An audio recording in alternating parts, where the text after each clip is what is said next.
Good evening, everyone. Welcome to the CKC channel. I'm your host, Feeder Master Calvin Klaassen.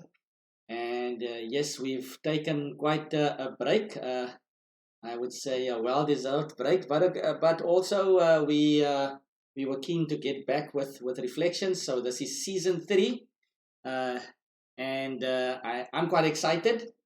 Yeah, I think Dr. Boa's got quite a lineup for us. And this evening, we're getting going with a special guest. I'm keen to hear and learn more from him. And I don't think I'm going to hold you guys on for long. Just remember, throw in your questions early enough. First come, first serve. Basically, if you ask questions too late, we might not get to them. So yes, welcome to everyone. Welcome to season three reflections, and I'm gonna hand it over to Dr. Boa to introduce our special guest. So over to you, Dr. Boa. Calvin, good evening to you and to the viewers. And yes, indeed, season three is upon us. And what a break it was, because, of course, in this time, viewers may not know, but congratulations is due to Calvin. He got married last Saturday. So congratulations, Calvin. We'll be glad that you're streaming already and you're still in your honeymoon there. So welcome, Calvin, and great having you back as well, and streaming, of course, live. So we'll, I'm sure, get a chance to chat about that during the course of the season. So, ladies and gentlemen, my guest tonight is an old friend of chess in South Africa and of mine. His name is Laurence Ball. And Laurence, allow me just an opportunity to tell folks that Laurence has been a chess president in the period 2005 to 2007. And Laurence was a very active club player in the Transvaal and Gauteng League. And Laurence also competed at the SA closed level as well. And Laurence, I recall our games there in Port Elizabeth, in fact, where we had a tough battle royal that we had going on that side. But I think tonight we're going to hear a bit more about so thank you, Lyndon. I remember it well, but I am trying to forget. So, good Laurence, evening, everybody. welcome. Thank you. Welcome, and Laurence, you are currently based in England. So welcome to the show, and you are first guest for season three. Thank you, Lyndon. Thank you very much for having me on your show, and thank you to everybody else. And yes, I live in Kent, close to London, and yeah, I don't play as much chess as I used to, but I'm still going. I'm still going. You know, I say it's a pleasure to be on your show. Thank you for inviting me. No, thanks, Laurence. So where did it all start? I mean, when did you start to play? Because I normally have my stock questions, but everybody would like to know, where did you start to play and who taught you? Well, actually, I actually learned by watching would you believe, my mother and my sister playing, because my sister was playing. I was 7, and I said, could I play? And they said, you don't know how. And I said, well, I've been watching you. I think I know. And I started playing there. And I played a little bit at school, but we didn't have coaching in those days. And then when I went to secondary school or grammar school initially in the UK, we played a bit more there. And I did manage to play for my county juniors at that stage. But then when I was 15, my parents emigrated to South Africa. So that's when I came in 1970. And I went to Dawnview High School in Germiston and started to play more then. In those days, they didn't have Transvaal. It was just Southern Transvaal and one team. So young Roger Shakis and people like that were there. So, Laurence, I mean, for you to have arrived in the 70s, and because my recollection of sort of the 70s chess team is Charles de Villiers, Piet Kruin, and those type of players from those years. But who were the top players that you sort of saw for the first time when you arrived here in South Africa? Well, Piet Kruin, certainly. David Freegood would have been another. Yes, he probably was South African champion. Charles, of course, and Piet Kruin. They were probably the top 3 that I remember at the time. I was very much, I think, a 14 or 1500 at that stage, but I had a lot more still to learn. No, of course, and Laurence. So as you now sort of progressed in the 70s, there was South Africa got banned in '74 from FIDE, but there was quite a lot of chess still happening around Transvaal and Cape Town. Did you play in a lot of those tournaments? Yes, can I mention for a moment, of course, around '72, of course, we had Fishermania, and chess went bananas throughout the world. There was just there was there were opening clubs everywhere. I think I first joined the Johannesburg Chess Club at the beginning of '73, and they had 200 members. 200. And then I also joined Braamfontein at the end of that year, which I was chairman for many years later. And, I was just playing so much chess all the time. So yes, I did play a lot. I did play quite a bit around the country. I'm sorry to say this. I played in the Eastern Cape and I played but I never played in Cape Town. It was actually strange. What? I played a lot of I know, I can't believe it that I didn't. I played everywhere else, and I always meant to, and perhaps I still will. Who knows? Who But knows? Who knows? But Laurence, I also seem to recall that somewhere in the late '70s, early '80s, there was also the swimline tournaments in Natal and some of those tournaments that were very active. So I know Natal was quite a hub of chess as well. yes, it was, and in fact, I think it was the Natal Open. Suddenly, there was a huge boost, I think, to chess in general in South Africa, because there was a chess player. If I recall his name, I've got his first name. His surname was Puttergill, and he owned a company called Swimline, and we started to have the Swimline Natal Open. And first prize, it suddenly jumped. It was massive, and it was 4,000 rand in first prize, and that was in the early '80s. It was massive, and that had to be matched, of course, by the twins because they felt that we couldn't get left behind by Durban or something like that. But so suddenly, prize money for a while was very, very good, and I think most of the top players in the country at some stage, certainly at the very least, played in the twins and or the the Natal Open. It was just such fantastic chess. I'd love to say I won it once, but my best I did 2 years in a row. I was sitting on board one in the last round, half a point behind. And I was first time I was playing David Walker, and the other time I was playing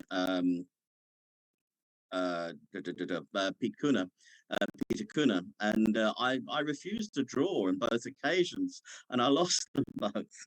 And I so nearly beat Kuna as well, but I think I ended up fifth or something. But I didn't want second; I wanted first. That was just it.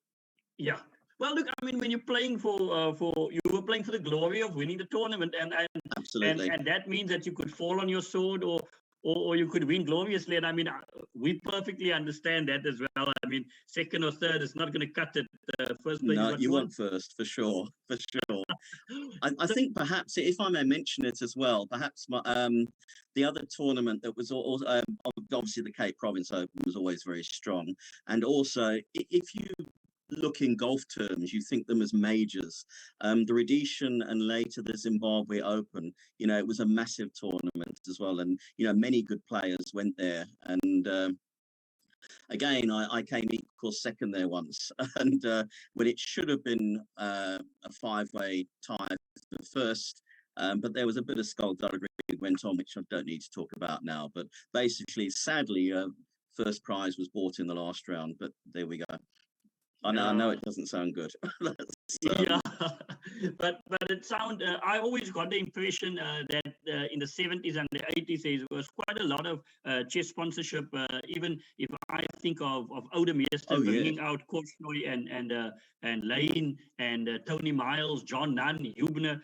Did you go watch any of those matches that were played in Johannesburg? Oh, I watched them all. I think all the local chess community did, actually.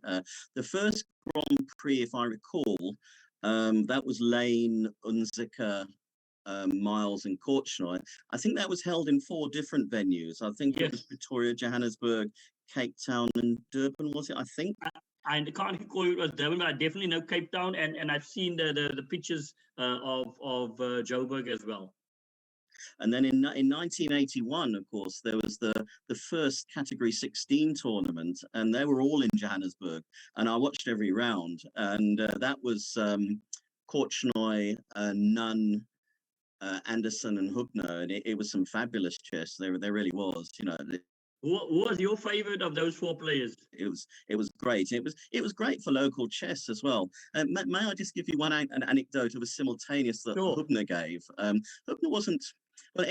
He I don't like playing simultaneous because I mean you know I was over 2000 and I felt that I was too strong to play in a simultaneous. But I was said no, please come and play. So I did.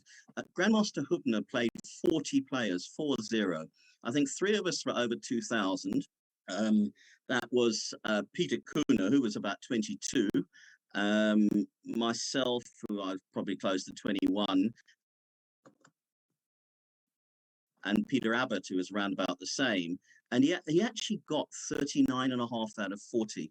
You know, it was actually amazing. And in fact, he drew with Kuhner, but he should have beaten Kuhner. Kuhner said so afterwards as well, that, Hubner had a winning sacrifice, but misplayed the move order. But Hubner was really nice to me because afterwards he came up to me and said, yours was the best game. And then he showed me how I should have drawn, which was really nice of him. Yeah, now that's the marker of a great man, and of course we know that Hubner is probably considered the strongest amateur in the world, as he was a mathematician by profession. Yeah, probably right. Yes, I think that's true. So yes, may I mention one other thing? You mentioned the league in those days, and of course, we at Braamfontein had a super strong side, and in fact, our first 2 sides were in the Premier Division. But I mean, they overlapped a bit, but we had Frank Korostensky, who was a fabulous character, actually. We can talk about him a bit later on if you'd like to. And Mark Rubery. At one stage, we even had the 2 O'Sullivans as well. And we were lucky enough, just for 1 year, we got some sponsorship. And it was by a company called Max Construction. So of course the headlines in the local chess column was that Max Construction demolished their opposition, which was we thought was quite funny at the time. But yeah, there was fabulous chess in those days. There really was. And in terms of those matches, I just want to get back to the matches and then I'll come to the league. Besides Hubner, was your favorite player? I mean, the styles of the players there were very contrasting. They were, well, if you mean of all the players there, because my favorite player of all time has to be Bobby Fischer, but of the players there, I think I probably wanted Korchnoi to win. Though, of course, John Nunn played sparkling chess, and he got a plus score against Korchnoi. He got 2.5 out of 4, and he beat him once with an incredible King's Indian. It was very, very complicated. But so, of course, Anderson was very positional, but he ended up winning the tournament, and he won a fabulous last round game against Hubner. I mean, with respect to if you or I played it, the rook ending would probably have been drawn. But I mean, Anderson was just so hyper accurate, you know, and somehow he managed to get. He played this incredible rook ending, which won him the tournament by half a point from Korchnoi. But it was a fabulous tournament. It really was. No, it's some fantastic memories, and of course, Laurence, the fact that South Africa was to the first Category 16 tournament was historical in itself as well. But tell us about the chess league in the 80s, because when I read those little green books, the South African chess player, they were always talking about the Transvaal League and the various clubs there. Tell us a bit about those years, Laurence. I think when I first joined Braamfontein, well, I still had to get a bit strong. A few years later, I think we merged with the Olympic Chess Club, and they had and Frank Korostensky was playing. So I was actually captain of the B side. But the B side, we had a lot of really strong up and coming, and Mark Rubery, John Feenig, Guy Demarini, myself. And the first 3 years we played the A team, who had Frank, Roger Shakas, Kastrikas, Anton Kastrikas. We didn't lose to them in the first 3 matches. We didn't give them. A team had to fight to beat the B team, and took quite a while. But then I always felt, for league, players have got to be available, for you to have your best side. So when I became captain of the A team, I just said, listen, guys, we should have won this league already. We haven't yet. Pretoria used to dominate it. They had Albert Pinellas and Peter Albersberg and players like that. And I said, we've got the best side. For goodness sake, please be available every week and let's win it. And we did, and then we started to dominate it a bit, though Pretoria always ran us close. We had some very strong players, here and there, and it was super strong chess. Even one year, that year we had Max Construction, we had the two O'Sullivans, who weren't normally club members, but it was obviously wonderful to have them because they were both, South African players as well, South African national players. Yeah. So and when you I was always intrigued with things like the Rentmeester inter-provincials or inter-unions. Was that a popular tournament back in the day? It was. And if I recall, they probably had it for about 4 years. Struggle getting in the Transvaal team because there were 4 seniors. You had 1 junior person and 1 lady person in the side. And I think I had to qualify for the Transvaal team if I did, and I did for 2 of the 4 years, and it was of course, we had tried a degree. They used to sort of split their strength a little bit, but you had players like Mark Rubery and Frank Korostensky. You had the playing for Transvaal, and the two O'Sullivans playing for Southern Transvaal, Clyde Warpy, players like that. And it was and of course. The Cape Province team the Western Province team was always very, very strong. Can I mention you a little anecdote we had that the one time we played, we made the mistake of let's say we bought some liquid refreshment for after the bar was closed, and we probably had a little bit more than we should have. I think we were joined by the Natal guys and the Bar Triangle. We went the next day, and of course we're playing Western Province. It didn't help if you weren't feeling your best at that stage. And I think Western Province pulverized us. I think 5-1. I think I lost to Jacques Salikoglu, I think, on that day. But I think Western Province won the tournament as. Yeah, no, look, I mean, we know that chess players are prone. I think the year after or 2 years after that, it can be. And of course, Donald Mcfarlane, I think, played a couple of years later, and of course he was a fabulous player as well. I've actually, perhaps for later on if we have time, I've written down what I think is my South African dream team, if we've got time to talk about that, and just why I would pick them. And it's always difficult picking a team, isn't it? But I have a South African dream team, if you want to get it at some stage. I will make that note there to hear what your dream team is. We'll certainly, that would be a good controversial point to start off with. It could be, especially if I'm in it. No, super. So, Laurence, just what did you consider as your highlight of your South African chess career? Because I know you've continued to play in London and England in this last decade and so forth. But what did you consider your highlight sort of in the 70s to early 2000s?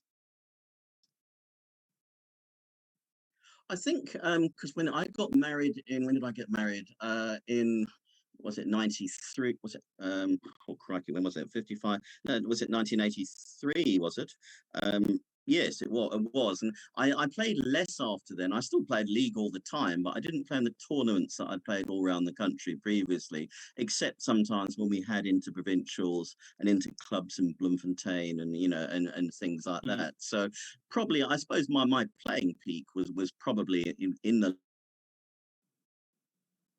late 70s, early 80s, when I had a couple of seconds in majors, I suppose. And I suppose that would be my playing peak. I haven't done badly since I've come to the UK. I've only actually played. I've come in, when was it, 2008? I've only played in 4 open tournaments, and the one I played in 3 times, and I've never been worse than equal first. And I twice qualified for the British because I won it. So I was playing pretty well then. I think got up to about 2200, which is I think my highest in South Africa was about 2180. And it was a pleasure to play in the British twice. And of course, I suppose my claim to fame in the one round, I drew against Grandmaster Fleer in the first round of the British. So I was obviously quite happy with that. Yeah, And I did okay. I didn't set the world alight, but I had some good moments.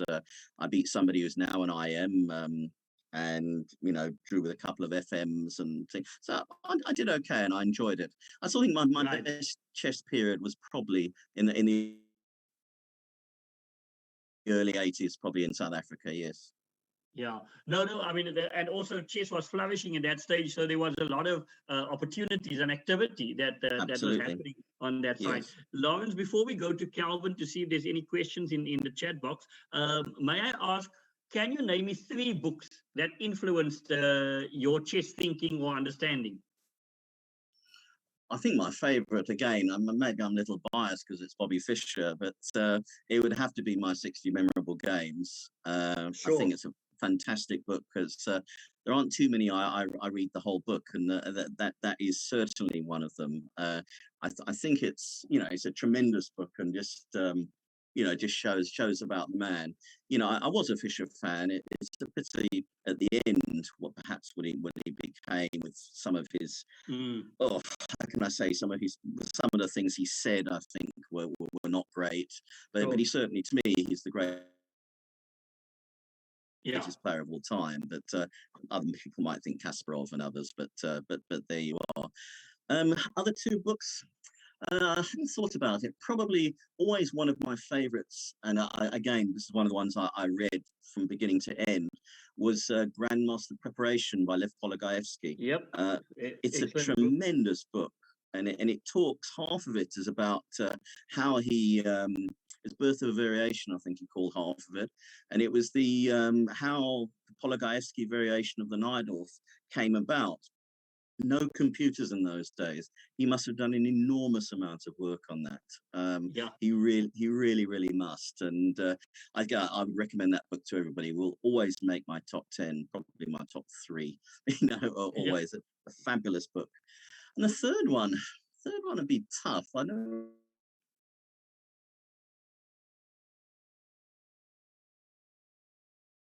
I can't look at all my books. They're not always. Obviously, I mean, as an author, I mean, John Nunn always writes very, very well. Yeah. Yeah. Yeah. No, I mean, John I Nunn think has got one many of his good. books, I think he wrote with, yes, and I think he's possibly, arguably, he and Timon, I think, are possibly the best authors around, I think. And I think there was a really good book again, I think it was in the 80s, that he wrote with Peter Griffith. Yes. Secrets of Grandmaster Play. And oh, yes, I thought that was an excellent book as well. I read, Yeah. and again, I read a lot of that. I think it's very instructive too. So No, I for don't. certain. I've really enjoyed most of, no, probably all of John Nunn's books are really in that regard. Yes, So a good call on that side. Lawrence, I'm going to take a break for 5 minutes and then allow Calvin to read us any questions that's in the chat box, and then I'll come back with 1 or 2 questions of my own. And fantastic, I haven't forgotten about the dream team there. So Calvin, over to you. fantastic. Okay. Okay, I'm back here, guys. Interesting stuff. And yes, we just got 2 questions that rolled in here. So let's see. Boom Shaka, thanks for the question. Let's see what Boom Shaka says here. Um, Hi, Mr. Ball. I'm not sure you are aware of what's happening in Chess SA at the moment. If you do, then my question is, what is your opinion on how to get past this phase and improve chess in SA? That's quite a deep question there by Boom Shaka. Thanks for the question anyway. Now, I haven't. Yeah. Thank you for the question, and it's quite a tough one. And I have seen a little of what's going on. I can't say I know a lot about it. I do know there are 2 sides, and I'm going to backtrack a bit. If I go back to South African chess, and before when Lyndon was involved as well with this, and I can't remember what the South African Federation was called at the time. Lyndon will probably know this, and I've forgotten. But we had our differences, and we got together and we sorted them. It's never easy. You've and both sides have always got to make concessions. And I know it sounds, a bit naive perhaps, but, if you look even in South Africa itself, we had seemingly two, Nelson Mandela and the ANC looked a long way apart from, well, say the Nationalist Party to start with as well. But somehow we found a way and we did it, even though both sides were poles apart. If you look at the IRA, in Belfast, and they also poles apart. But if there's a will, it can be done. But there's got to be compromise. There's always got to be compromise on both sides. And I don't know all the ins and outs of the problems. Obviously, I have to say I am a little saddened when I see it, because when Lyndon and myself were the president, fortunately we didn't have such problems. I hope you would manage to get over them, but I say it's going to take some big men to do that. And I say diplomacy and compromise is the word of the day, I believe. Okay. Cool. Thanks for that, Laurence, and I think you answered that one quite nicely. Thank you. And then the next one I have over here. Oh, Master Frick also says, good evening, guys. Good evening, Master Frick. Next one from Fundi. Fundi says, please ask Laurence about SA Closed 2001 that he organized. It was won by Watu. How many players? Who were the favorites, etc.? I'm not sure what you want to know. I did organise it, yes, and actually with Jackie and Gabeni, who did organise some sponsorship things, etc. And well, I'm not sure what you want to know about it. It's I suppose, it's always a pleasure to organise a national tournament, as Lyndon would know. It's just a privilege, I guess, to bring it to your province, because it was in East Gauteng, which was my region, and the region of which I was president there. So we wanted to do it. We wanted to also to contribute, we felt, to South African chess, and not just let Johannesburg and Durban and Cape Town do it all. We just wanted to help. Yes. I'm not sure what else you want to know about. I believe. And there's a question here. Who were the favorites? I'm not sure if you can remember. What is usually always one of the favorites, but certainly Watu and Kenny were certainly, I think, have been the favourites.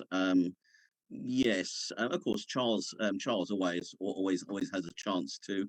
But I say, other than those, I know Yuri Aronov was a good player as well. But I think, with respect, not quite up to the class of the others. And yes, you would always expect, I think, Watu or Kenny there to be there or there, or Charles to be there or thereabouts. Okay. But I think, Calvin, interestingly, Laurence, and it's probably something that we may want to come back to with you at some stage, because some of the Wikipedia doesn't have any information about the 2001 SA Closed. And really? I recalled it because obviously I knew that it took place. I didn't play in it myself in 2001, but I played in the next one that you organized in 2003 in Kempton Park. That one I played just off the airport. I can't remember that Pomona, I think it was. But what was interesting is that Keith Rust actually told me the other day that he didn't know that there was a 2001 SA Closed. Oh, really? Wow. Look, unfortunately, I think again, I'm not trying to blame it all on him, but I think Jackie was the one that was going to give all the games to the particular areas and FIDE and everything. But I'm not sure if he did. Sadly, perhaps that was my fault in not checking that up. Yeah. No, but it's fine. Maybe one day we will probably, because I think they wanted to get the results, because an interesting anecdote is that one year Watu actually told Daniel Cordery that Watu has won the SA Closed 4 times, and Daniel said, no, it's only 3 times. And then Watu actually said, no, there's one that probably, everybody forgets about. But I mean, we've corrected that, and everyone knows Watu has won that one. Calvin, I see there's one last question for Laurence before. I've got still two or three more questions before we get to the games. Yep, I just noticed it. Yes, this is from Anti Patser. Thanks for the question, Andy Patzer. He says, "What is your favorite opening, and what's your most memorable blunder?" And he says this goes to all the panel members. So Oh dear. we'll allow Lawrence to go first. Well, obviously the opening can only be one. I think Lyndon one might know what I'm going to say. I think my favourite, certainly with the black pieces, would always be the Dutch defence, the Leningrad variation. I have played it a lot since 1976. I must have at least 70% score with it at least. I really, really do very well. It sort of suits my style. And it also, I think it was Larson who said, the Dutch brings out the chicken in people, and you're forcing your opponent to go for you, and then obviously you've got a fighting chance if it's having a go. You like to feel so. Leningrad Dutch definitely for me. My worst blunder was the second time I played in the British. It was a Dutch actually, and he played. It went d4, f5, knight f3, knight f6, bishop g5, and of course there was a famous game. Was it? Lasker, Sir George Thomas, I think, where he dragged the king up the board and mated him. Well, I did manage to avoid that. And of course, in the Dutch, but it went into a kind of classical Dutch and opposed to my Leningrad. And I just remember one stage, I played one of the best moves I felt I'd ever played. And I got in e5. And he could have taken it with his f pawn, his d pawn, his knight on d3, a knight on f3, but he couldn't take it with any of them. It was a really great move to play. And, it's just the kind of move you dream of playing, really, or I certainly would. And I should have followed it up with e4, and I realized this. But, you get delusions of grandeur sometimes. You sort of overestimate your position. But I still carried on. And what I did, I think, was winning. And at one stage, the time got really short. And I saw that he was going to win my queen. And so I didn't play it because I didn't think it was winning. And then, of course, immediately I played it, I realized I could have gone into the whole thing because the very next move I won his queen and I'd have been a piece up. So I lost instead. And I was so annoyed because I played so well most of the game. That's just the sort of one move blunder where I didn't play what I should have. But yeah, that's me. Interesting stuff over there. Yes, Lyndon, are we also going to provide something? I'm sure I can give mine afterwards, or I'm gonna start streaming again, so I can give quick I think note on that. But Calvin, let's just say that I think my favorite opening is the King's Indian, and in fact the Alakai's defense. So those are my little favorites. But of course, I will have to go dig deep to find my most memorable blunder because I play sacrifices. You see, sometimes they work, sometimes they don't. So that's how these things happen. But but our guest is Mr. Ball tonight. Laurence, a question before we go to the games. Because two questions, in fact. The one is your dream team. The first one, 3 favorite players, and we know the first one is Fischer. So who would be the other 2? Larson would certainly be number Bent Larson. 2. I've always said Fischer and Larson are my favourite 2 players. Third one, I've never actually thought that far, actually. Third one, probably, I suppose I would have to be thinking of possibly Kasparov, but otherwise Alakine. I always liked how Alakine played as well. I just like proper chess, but certainly those first 2 stand out for me. The third one I'd have to think a bit more about. And your favorite Indian chess player? My favorite Indian chess player? Well, it could only be one. That's a common question on this show, Laurence. We have a gentleman from India that watches every week, and he will ask you your favorite Indian grandmaster. Well, it must be Anand. I mean, he's a super player. No, that's been plays great chess. Not play great chess. Yeah. Laurence, tell us who your dream team in South Africa would be if you could choose a team of, I don't know, 6 players, 10 players. You tell us. I wrote down 5, but then the Sure. 6 I would, because you've 5 an Olympiad team these days. Now, yes. Watu would always make my side, of course. I mean, he's yes. beaten some great grandmasters.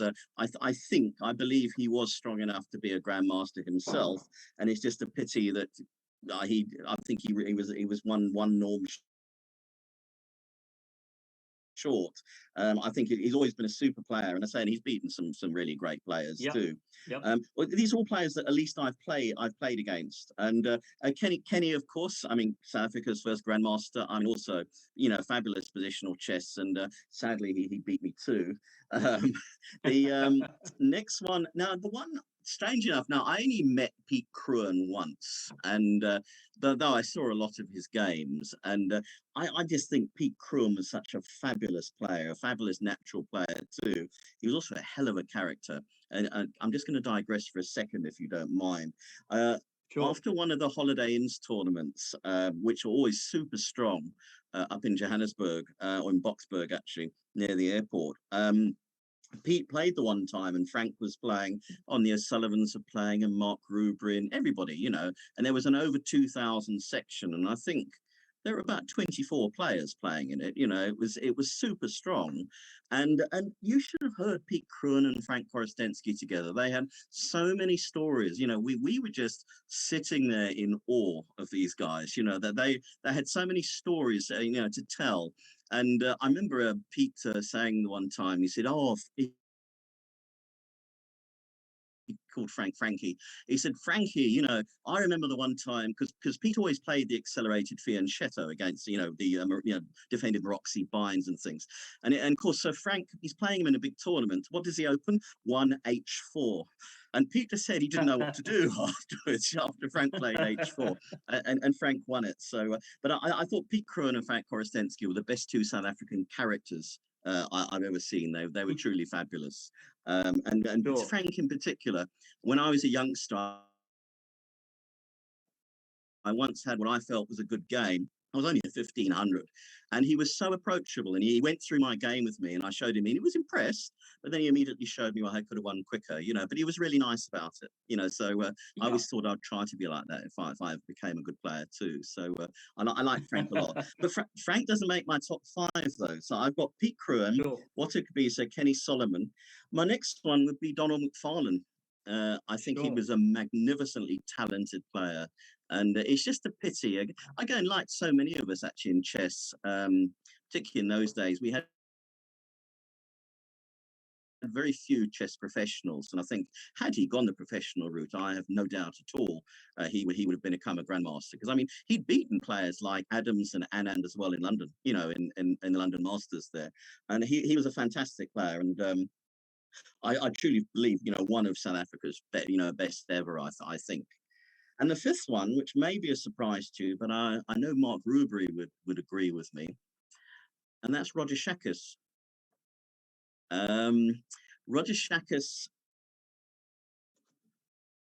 was, he did play in a couple of, not World Juniors, I think World Cadets. When going back a bit further, he actually won the Southern Transvaal High School when he was at primary school. I saw him at 2 major tournaments draw with grandmasters. He was 13 when he drew with Raymond Keane in Braamfontein in 73. I actually played in that tournament. And then in 1976, he was black as well against Michael Steen. And when Steen actually offered him a draw, there was a roar in the place. We just couldn't believe that Shakis had drawn as well against Michael Steen. He was a fabulous player. It's just a pity, of course, he went to work. He became, I think, a gynecologist. He played in the Cape a lot, I think, as well. He did play for some of the so-called rebel South African test sides, if you will, but, not fully recognised. But I've always believed he was a top player, huge understanding of chess as well. So Roger Shakis would perhaps be my maybe surprise to some 5th player. What do you think, Lyndon? Well, look, I mean, Walter and Kenny are South Africa's first 2 chess centurions, Olympian centurions. So both of them have played over 110 games at the Olympiads. Kenny Solomon 10 consecutive times, wow, and Walter 10 out of the last 11 Olympiads. So certainly no slouch in that regard. Pete Cruan, 4-time South African close champion, and of course played in the 66 Olympiad, 68 as well as 70, 74. So I mean, Pete Cruan, Mcfarlane and Shakis, I also saw some of those reports of these youngsters. Interestingly, where would you place de Villiers? Because he was also quite dominant in that period. Actually, that's very true, and I would probably have him as the sixth player then as well.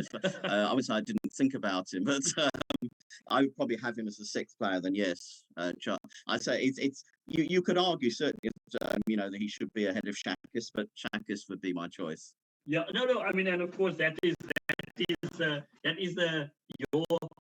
your choice as a chess man, and of course people would argue for and against, and that's all part of it, because you have George Mcfarlane, who was of course South Africa's highest rated player. Indeed. At 2500 as well.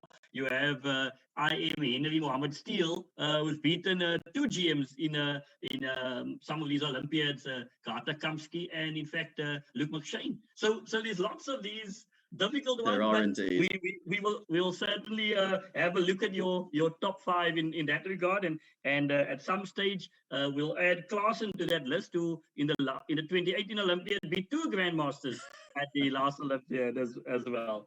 But Laurence, thanks for this. I'm actually going to write a little story about your list of Fischer and Larsen, as well as your list here, and it will be good because look, the readers and the viewers don't actually know Shakis and Mcfarlane. They probably don't also know Kruin. So it's good that Yes. People can get educated who those players are. So thanks for that, Laurence. We've in season 4, I'll probably have to invite you back in order to do that period 2000 to 2007 and 8 when you were very active administratively. But for tonight, we're concentrating on your career as a player. Okay, that's great. Thank you. So I want to invite you and to take us through a few of your games. We've loaded onto Lee Chess 4 of your games, Josh. That's correct. Four of the games. So Calvin, I suggest we start at the early games, and then we allow Laurence to take us through. Calvin gives comments normally, Laurence, and you can also pause at the given moment to ask the viewers what their opinion or their move or the best move was in a position.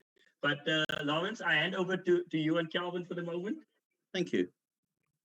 Okay, so which one do you want to do first? We are over at the chessboard right now, guys. So I don't know, Laurence, you can maybe suggest which one you want to start off with, and we'll take it from there.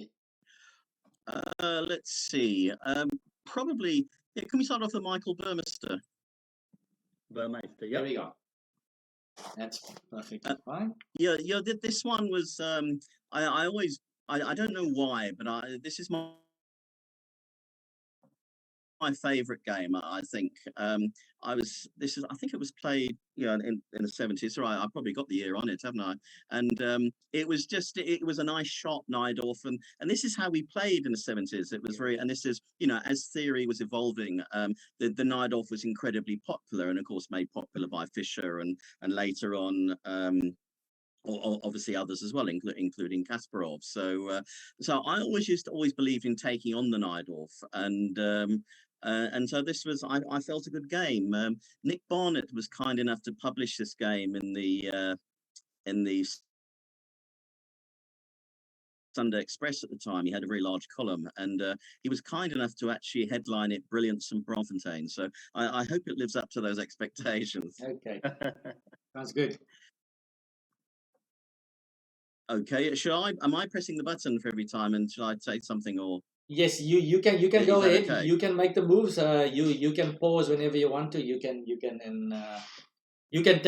steer the ship. Okay. Okay. Thank you. All right.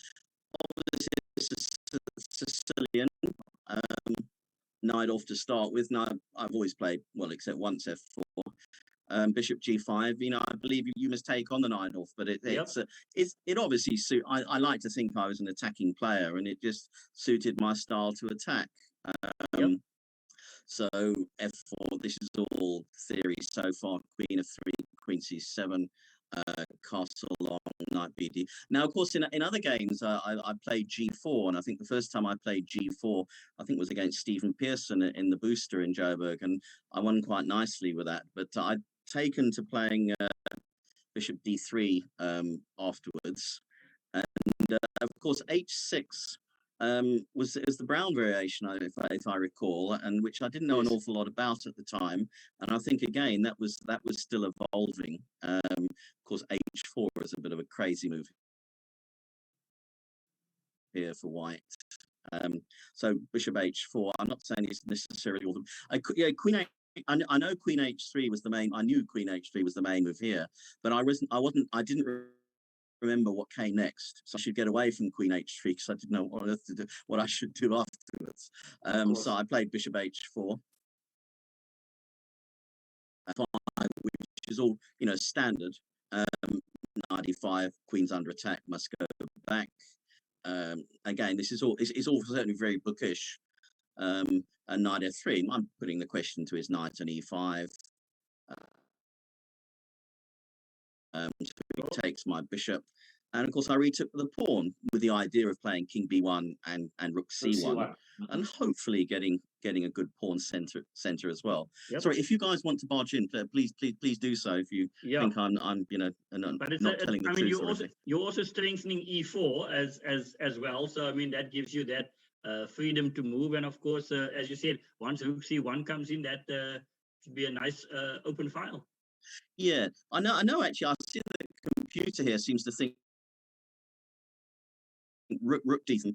I don't know. I didn't even consider that. I mean, this is just the move I played. C takes D3. Yeah. As you say, getting a good center, playing King B1, Rook C1, and seeing what I can do. So at the moment, his king's still in the middle. So he takes on G5. Bishop to F2. Has a go. Looks at B6, helps control the center. And maybe thinks about H4 afterwards, perhaps. Yeah. So he's now thinking of casting queenside, perhaps. Am I going too fast? No, not at all. Okay, he takes an F. Yeah.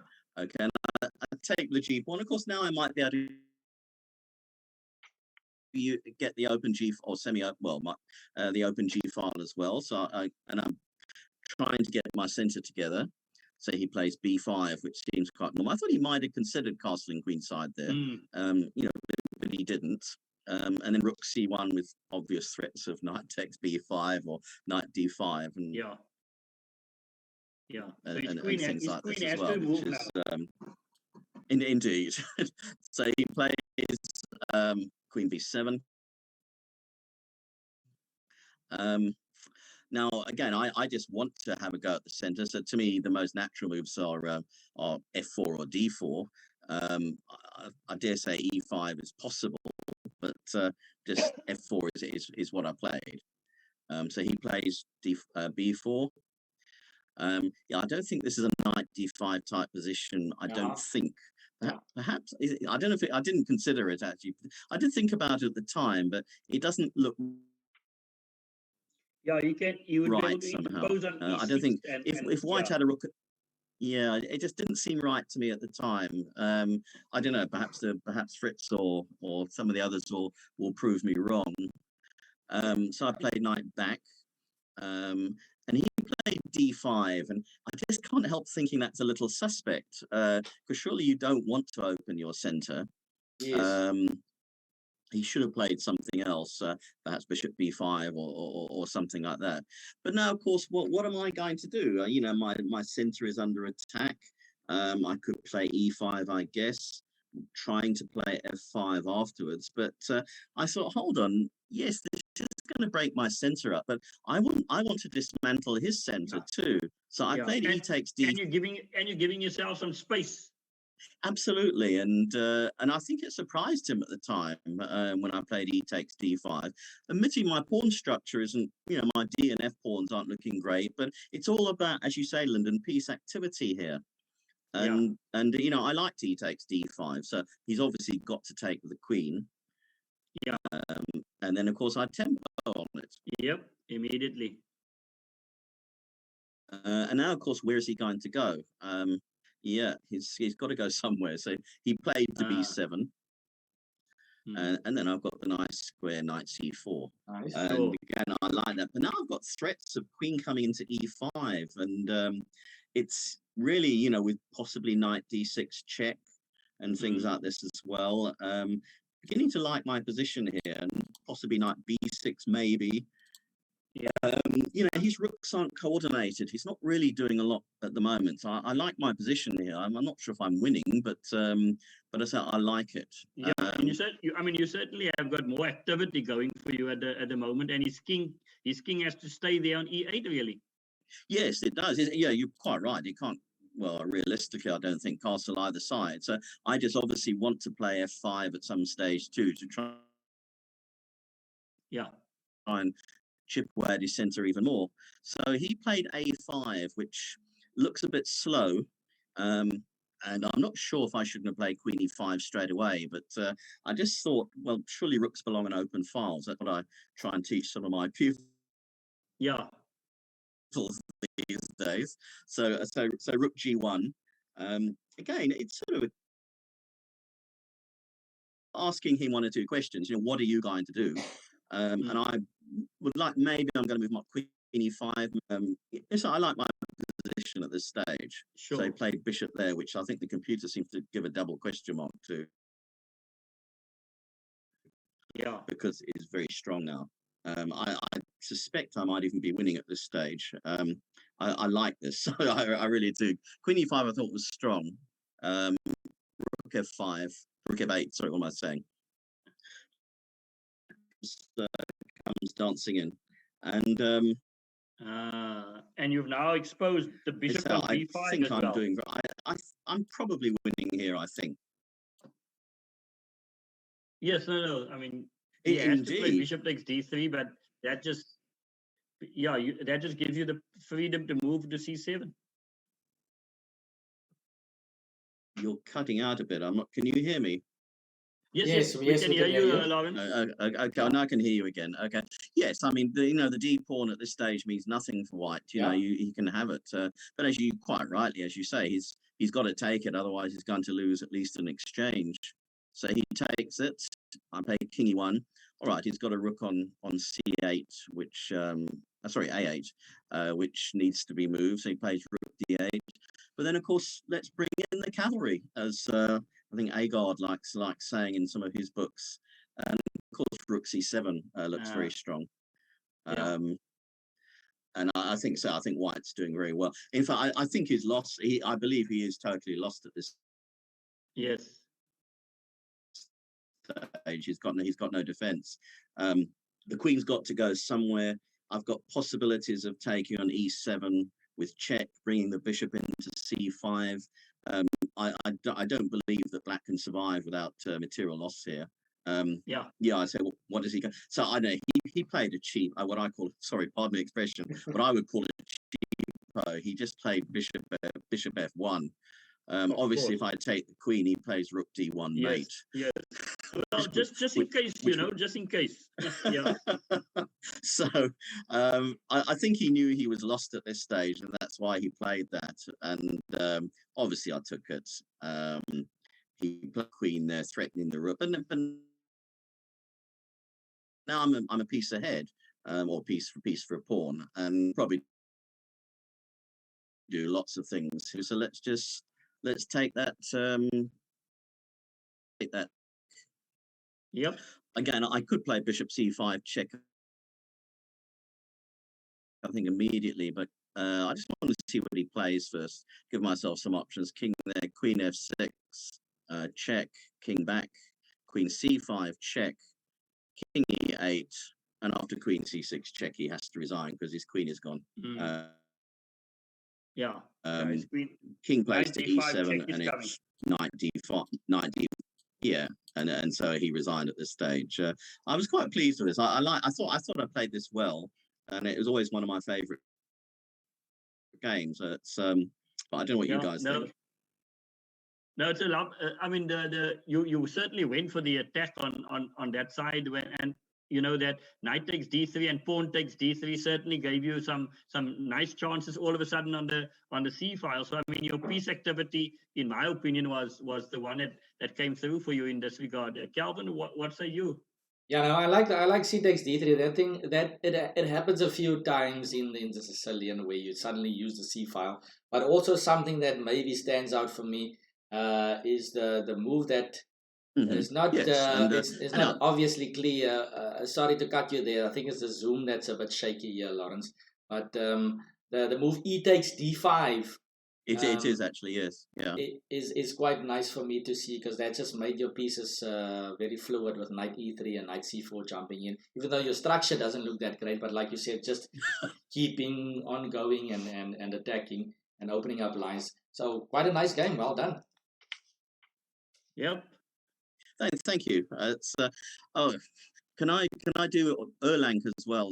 Yes. Because No, Yes, the definitely. game against Of McEwen course. is also right. Erlang. Now Definitely. this was this Lyndon. I think you were there at this. This was at the Inter Club, I think it was, down Yep. in Bloemfontein, and Yep. I was there with Bloemfontein. I think you were there with Cape Town Chess Club or Steinitz. No, Was it right? Steinitz. We've never played for Cape Town. They are rivals. sorry, Lyndon. By the way, just to pause there, just before we get going, Laurence, I've got a question here Yeah. from Tyrone in the chat. He says, "Tell Laurence hi from Yeah. Boksburg.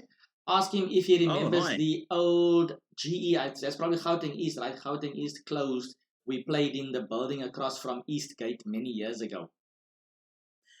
Sorry, what was his name again? Tyrone Forster. Oh, Foster. is that Farney Foster? He calls himself Tyrone on the chat. On Twitch, in the yes. chat. So I'm not sure. Oh, Yeah, yes, he's funny. he says he's funny, yes. Yes, absolutely, very Yes. well, and he.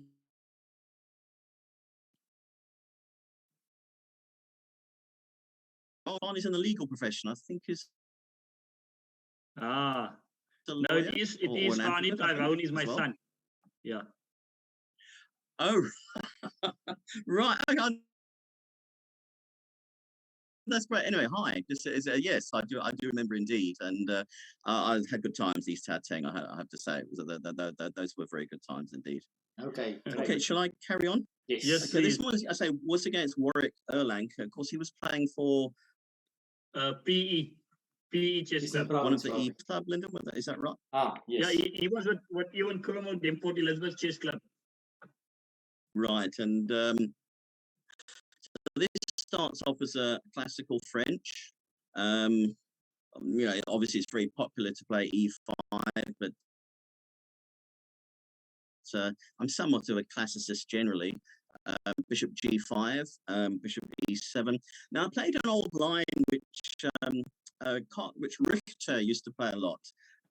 And I think it's called the Anderson attack, if I'm not mistaken. But I actually, I don't know if he's listening, but I actually got this from Roger Shakas. I saw him play this at the Zimbabwe Open, and I thought, oh, that doesn't look too bad. And I looked a little bit of it up, and obviously you can't take with a pawn because you after G takes, you've got E takes D5, and Black's pawn structure is rather horrible. So you've got to take the bishop, and then of course you play E5. Now, of course, you have given the two bishops away. It's true, but of course, White has, he has a bit more space. And after Bishop E7, Queen G4 is normally played. Now, it's quite possible for, I think the main line normally goes castle for Black, Bishop D3, and then Black plays F5, and it gets quite interesting. But he played King F8. Which looks a little surprising. I know it's often played in the Winnower, King F8, but I haven't really seen it a lot in this sort of position. And I thought, well, what am I going? But the French players seem to like that move, Laurence. I've seen it even played at the SA close level by Johannes Mabusela. You know, and so I think it's King F8. They just hide the king there and hope for the best on C5, knight C6. I remember actually one game I played. I think maybe the first time I played Johannes Mabusela at some SA Open. He played King F8 and then actually crushed me later on in that game. But Fani says in the chat here, guys, King F8 is a mouse slip.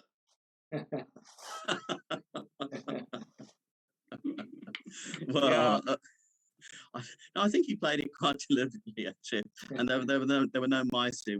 This was over the board. Yeah. Anyway, King F8 was, well, it was a move. So F4 now. obviously, eventually I want to get f5 in if I possibly can. That's a very thematic French sort of thing to do, for white. So it seemed logical to play f4. Black plays c5 and I whip it off. He takes back. And again, I'm going to castle queenside and try and get in stuff on the king side, including f5, etc. So that's my broad plan. So he's got to get some bits out too. I castle queenside. He plays knight c6, and I get the rest of my bits out too. And he plays rook b8. So king b1. You might think, well, surely I should be just pushing on the king side. But I had an idea here. I don't know what the computer thinks about this. So he plays b5. And then, of course, this looks such a terrible waste of time, but it's knight c1. Why am I playing my knight there when I should be attacking on the king side? But I really want to get rid of these dark squared bishop. I felt uncomfortable with that. So he played bishop a6, which the computer doesn't seem to like. And of course, I play knight b3. At least I'm getting move my knight 1, 2, 3, 4 times to get his bishop. So is it good? Well, the proof of the pudding, I guess, is in eating. So, right, centralize my rooks. Now, of course, I'm ready to play f5. That's the move I really want to play, and to try and slice his king side open. I thought that was quite logical at the time. Yes. And he plays g6. And I suppose, well, anyhow, I played queen h4, which queen f6 is useful sort of thing. But, yeah, I don't think he saw what was coming, to be quite honest, because he played knight there. And I know the computer gives us a bit of a blunder, which it possibly is. Because now white's got a shot. Sure. He's got bishop takes g6. Yeah, I don't think that one was seen by most of us there, because you all of a sudden notice that the g6 is defended by 2 pawns, but yet you still proceed to capture it. Absolutely, because he can't seriously take with the f pawn, because obviously queen f6 check.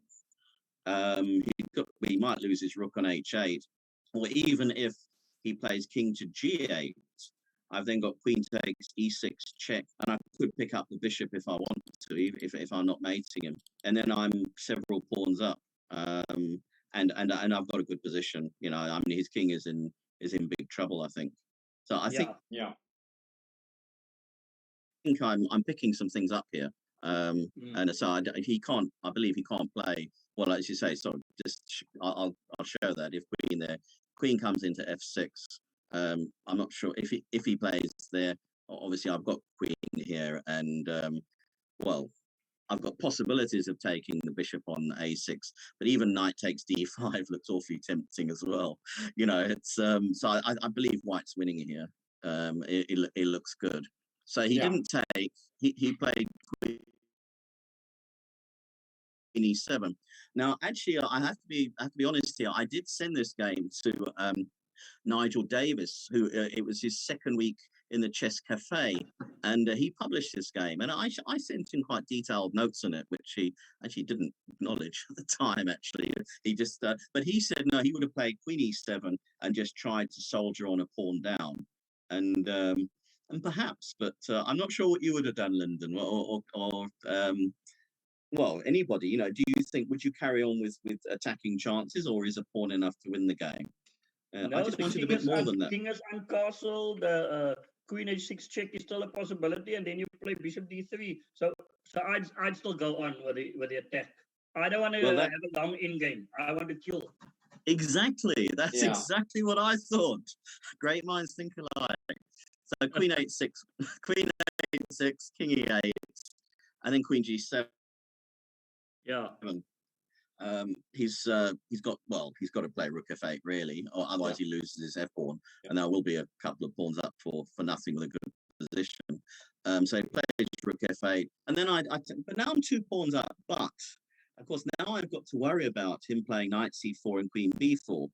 And I had worked out some of these things, but we both took a lot of time. Around these times, because I was thinking, yes, I'm letting him attack me now. So he plays knight c4, I've got to play, well, I believe, other than a3, but a3 might be possible. Not so sure, but the a3 pawn to b4 would be attacking immediately. Exactly. Yeah, that's why I didn't like it. So I played king a1. So when he plays queen b4, which he did, I've got rook b1. But then, of course, he's got a little bit of I won't say a shot, but he's got knight there, which superficially looks good. But my bishop on h7 is covering c2, fortunately. Obviously, I can't take the knight on a3 because queen takes c3 check is I think terminal for white. But after knight e3, well, at this stage we had about 5 minutes left on the clock each.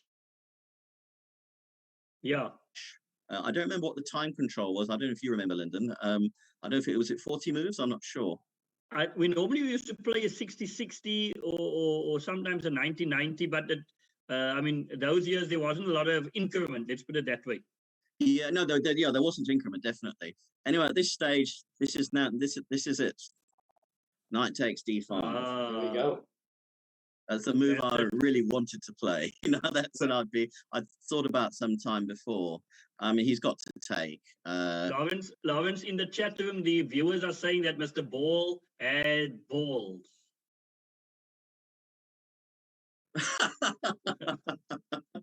Thank you to your viewers. Right, so he's got to take, and then of course e6 is logical. Now he's got a move to make, so he takes on b1. Now bear in mind, time is very short here, and I fully realized e7 was really strong, but you know, with your sort of flag not quite hanging, but not much there, you thought, do you play e7 or do you play something with check? A double check. And with check, one out, but e7 is killing actually, and totally wins immediately. Well, I believe so. After e7, I'm not sure what he's going to do. If he plays queen takes e1, for example, you've got things like here, queen there, king here, and surely I'm mating him here. I can't believe that I wouldn't be. Well, queen takes f7, and surely there must be a mate on c7. I must be mating him. Yeah, that's I'm right now. I'm quite one of the queens is going to take here. Where's he going to go? Yeah. You think the other one? Probably the other one would do the trick, wouldn't it? Actually, true. Oh, of course, that's actually that is killing, isn't it? Because if he plays there, you've got c7 mate. Yeah. So you know that must be killing. So he can't take an e1, but I'm not sure what else he can do. If he takes an e7 with a queen, I take it, and I can take the knight, and I'm material ahead. I think, no, I am. There must be better than that even, but I think really e7 good, was e7. I think was winning, but it's just that I would say this time was short, so a check is a check. You know, that's and it wasn't as good. So he plays king d7, and then I played the surprise move, which perhaps surprised him a bit. Oops, oh sorry, no, I played bishop f5 first. Sorry, that wouldn't have surprised him. King there, and then I played c3. Obviously, I can't remember my exact thinking, to be quite honest. Obviously, he can take the knight. I retake the pawn, but his queen has got to go. But I'm hoping to mate him. You know, where he is, or win his queen or something. So he plays queen there, and of course rook e6. And now I'm trying to chase him away from d6, so I can play queen e5 check perhaps, maybe, and or things like that. So he plays queen e4, queen takes f4, but then of course rook there check, and his king, he's now getting mated. King b6, queen f there check. Doesn't matter which way he goes. He plays king c5, b4 check, and I played their mate. But of course, which I thought was a nice finish. Perhaps even nicer might have been would be to play rook there check. So he has to take, and then I could d4. play queen there mate as well. But anyway, mate in 1 is better than mate in 2, I guess. But Yeah. I obviously quite like that, because at the end, I was a rook and a piece down. When I mated him. Yeah. Which was quite pleasing. It's not every day you can give up a lot of material like that.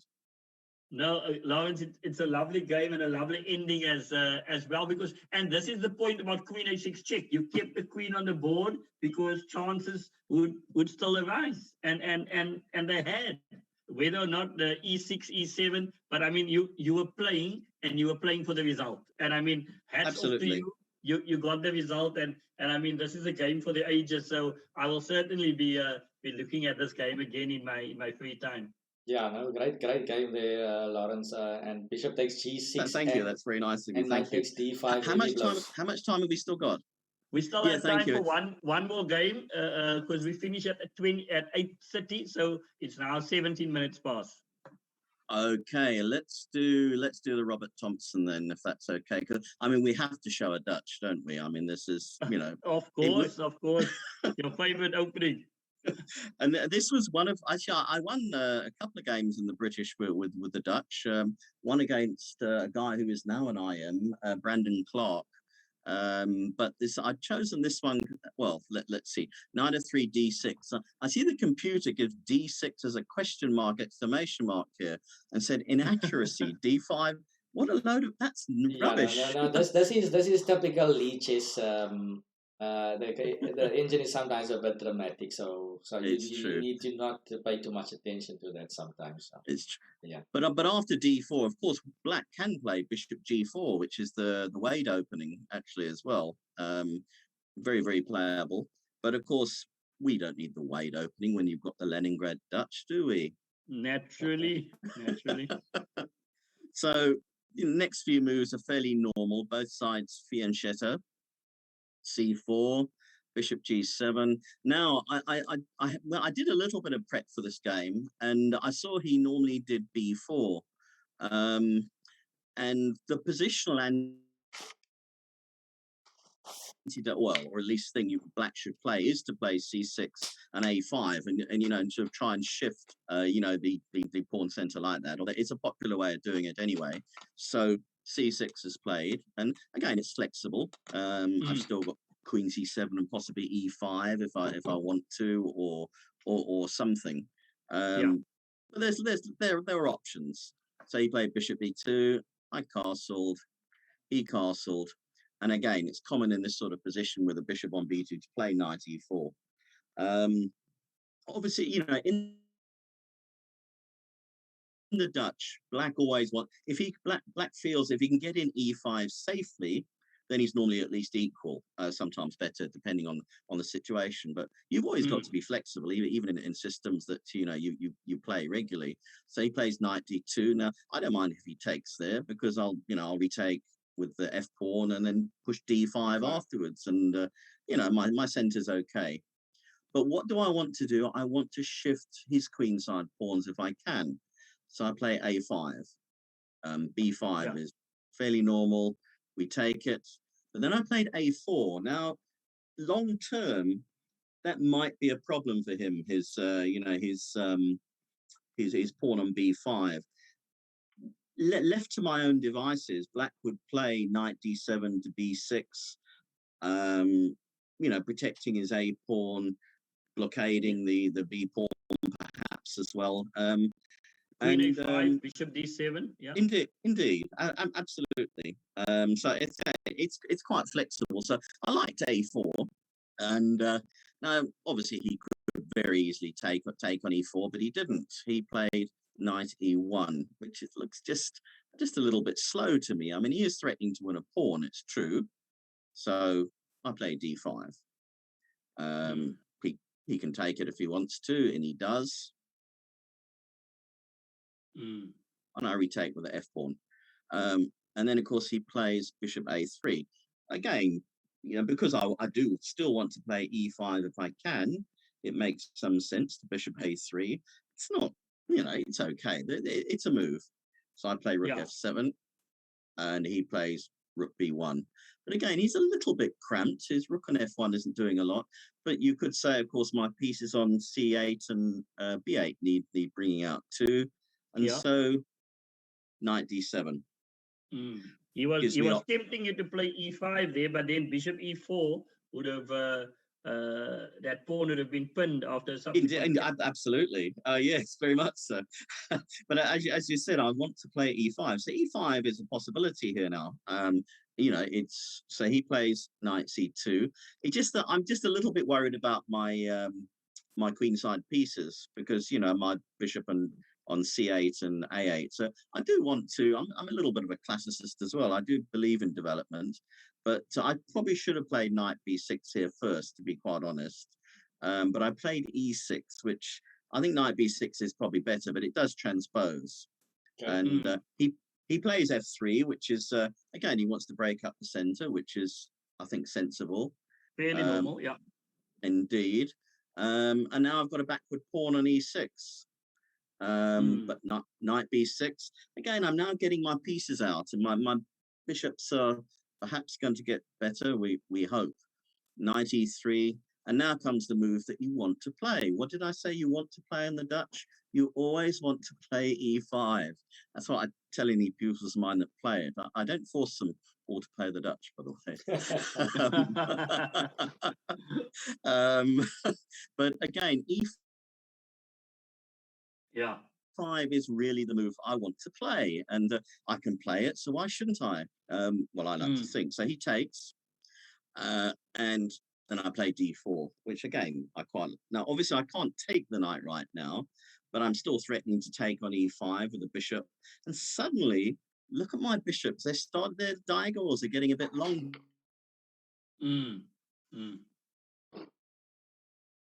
I just think d4 is quite a nice free move. So he could play bishop c5 here, which is probably an equal position. I'll come back to that if you like, but I could play it first. I think the e5, which isn't a bad move, and I'd take here, and it ends up fairly equal, actually, to be quite honest. There's not a lot in this. Yeah. Although you do have access, majority, you do have access to that d2 big pieces. That's true. So yeah, I'm not quite. Yeah, look, you can still play here. So right, I played d4. So he played f4, which of course hangs on to the pawn because I can't take the knight. But of course, it's not just about pawns. It's about getting activity for your pieces always. And now, of course, black is getting activity for his. Bishop e6 is simple and good. Threatening the a pawn. I might be able to play b3 afterwards if I win it. So to me, thematic. So what does he do? He plays knight c2. And after knight c2, well, past pawns must be pushed. Yeah. So let's go.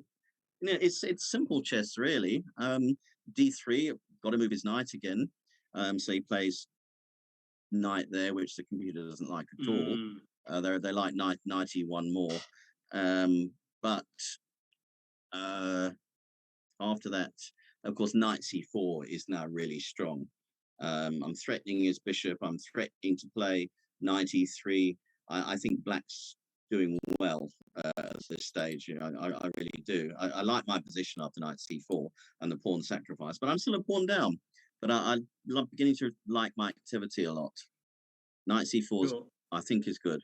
Sorry, but are you not just winning? Are you just not winning now?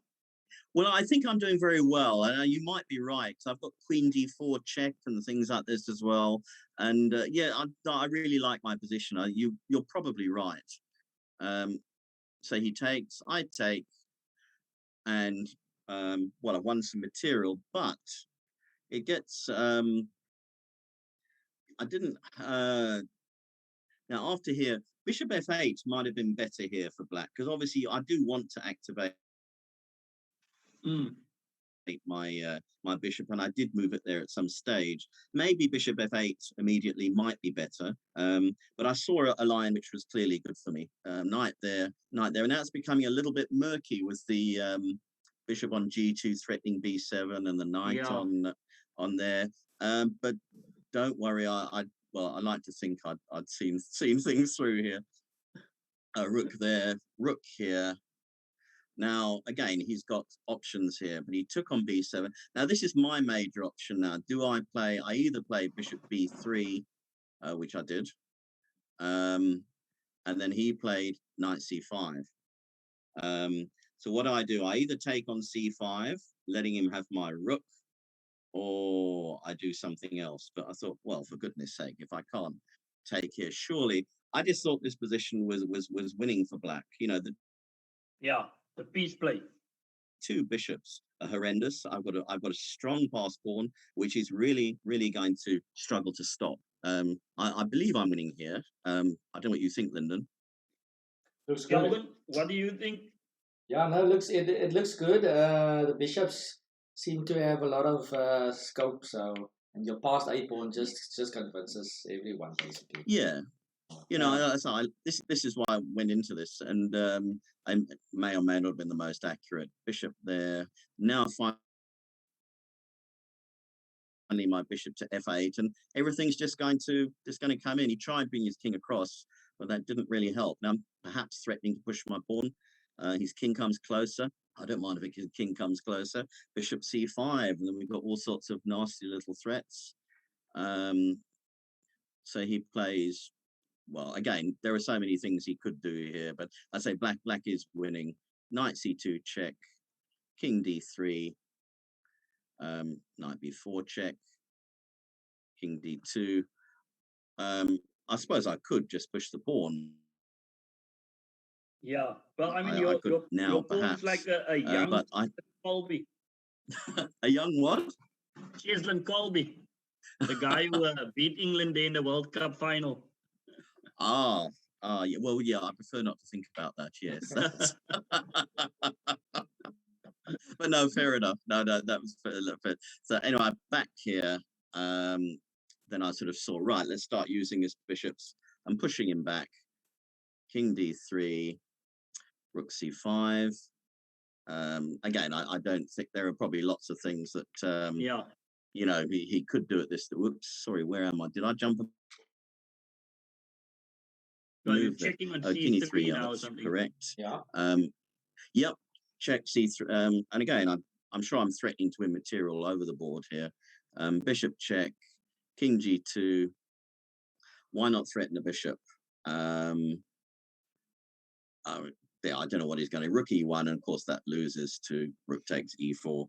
And at this stage he resigned. Because obviously I don't, you know, he's never going to stop this pawn after their bishop there. And knight c3. And knight c3 to follow. More or less got to play there. We can probably just play knight here, perhaps.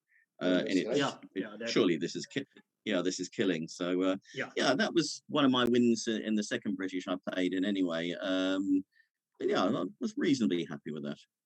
Fantastic. No, Laurence, it's a lovely game there, and the piece play at the end where you elected to leave the rook on a8 and play with the two bishops. You've given a nice exposition of how to play with the two bishops here at the end. So well done on that, and it is a game to be proud of as well. I will check with Warwick if he saw the video. So that he can also check on it tomorrow when I chat with him as well. But well done on from my side, Laurence. And I mean, you were able in the time to show us 3 games.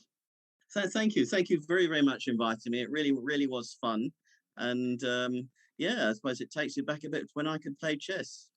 Also just from my side, guys, I think this game here was quite nice. In fact, the pawn sack was really nice to just gain activity. I mean, you talk about getting activity for your bishops, but that diagonal got completely blocked up for your dogs with bishop. But just the activity you got there on the queen side was quite nice. And then at the end, ironic, you didn't even need to use your a pawn. So just terrorizing your opponent there with piece play, pure piece play was quite nice to see. So very nice game. Thank you Yep. very much indeed. That's very nice of you. And I wish you the very best of luck in your future games for South Africa and elsewhere too. Thank you so much. And yeah, also from my side, thanks so much for joining us this evening, Lawrence. It was absolutely fantastic having you here with us for the season premiere.